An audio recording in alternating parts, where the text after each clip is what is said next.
Greetings everybody, SOoo here with part 25 of Build Your Republic Commando thread. We're going to get into putting the top and the bottom of the backpack together. You will use more DevCon on this than anything else. Yes, even the shims. You're going to have to shim the crap out of everything. This is regardless of who makes your kit, whether it's a PA kit, a TZA kit, whoever else.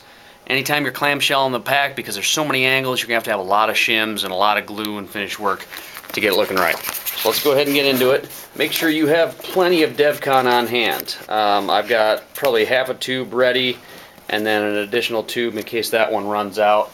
You've got to mix quick, and what I've also done is I've pre-taped all the edges around to help close it up when I'm done, and I just kind of roll the tape back on itself. You can see I've shimmed every angle that's over an inch. I haven't done these tiny ones here. We can do that once it's together.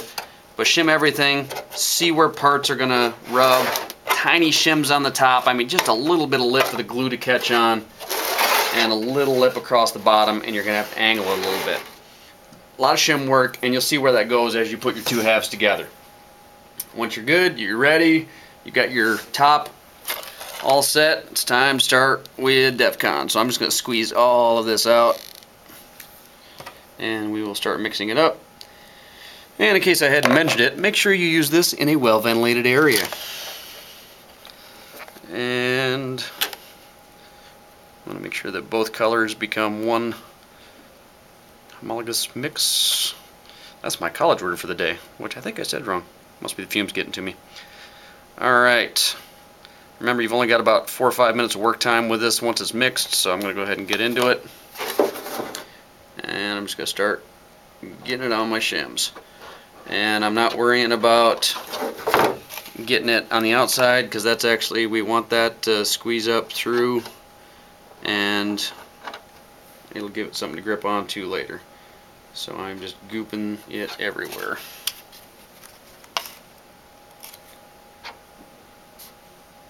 You'll also notice as we're doing this that if you hadn't watched the earlier pack video, I've got I think it's a 4x4 hole on the inside.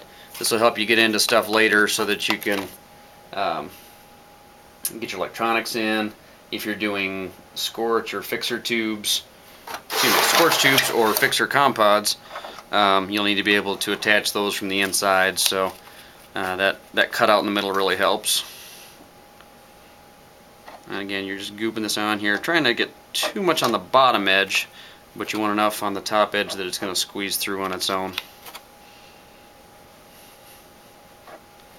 And then once it's all together and hardened, you can work on it from the inside and the outside to make sure that all your gaps are closed, and you can shim more if you need to. But this is just to get it in the general location. Alright, I made it about 3/4 of the way around with that tube, and again, I'm being real liberal with this, so I'm going to go ahead and pop second tube, get a little more going in there. Not going to overdo it on this one since I knew I'd be short on the first one.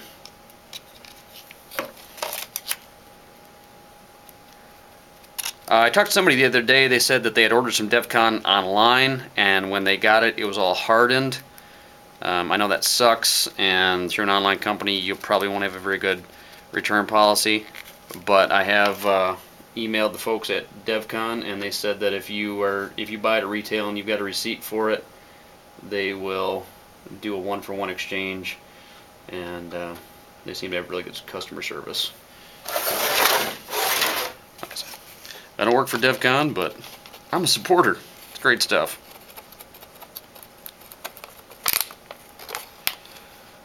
Alright, this top edge, they're just tiny shims, but we're going to put a lot of glue there because the top edge is the one you'll find is going to have the hardest time lining up. So you're going to be doing a lot of DevCon or bondo work later on. And my goal is to be able to do this whole kit without any bondo. So far, we've made it. We'll see what happens as we get the pack together here.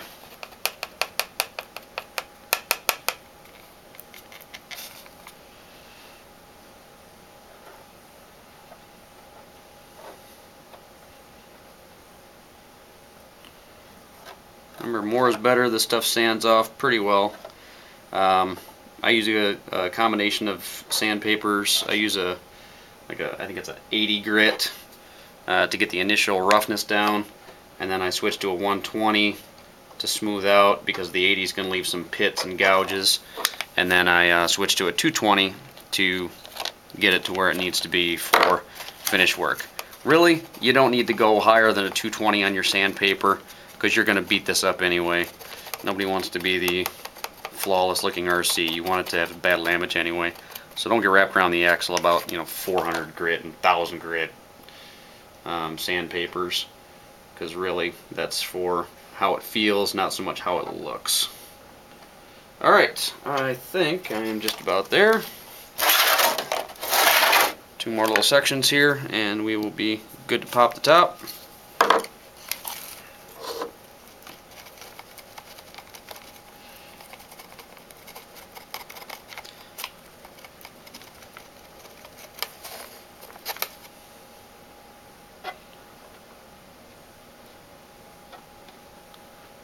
I did notice that after having a cold last week that this has an amazing resemblance to mucus.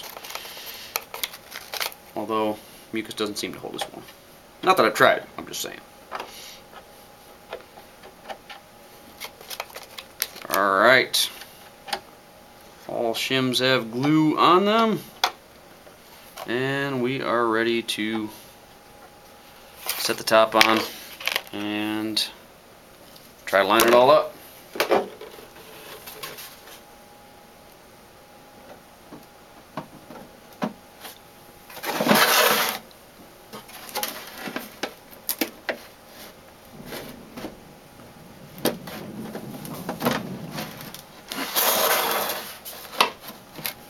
When I know I've got a side lined up where I want it, I'm going to go ahead and start dropping my tape down.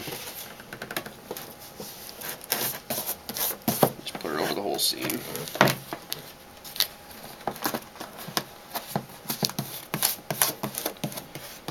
Make sure you're using a decent quality duct tape, because one thing I've found is that if you use cheap duct tape, when you get to this section and you take the tape off, the DevCon actually melts it in, and it's kind of a pain to sand out. So make sure it's a decent quality tape you're using.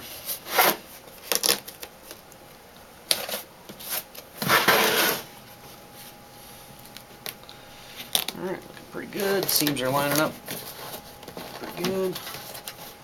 Now we are going to go into the inside and push all this out to make sure that it's meeting up and touching as much surface as possible.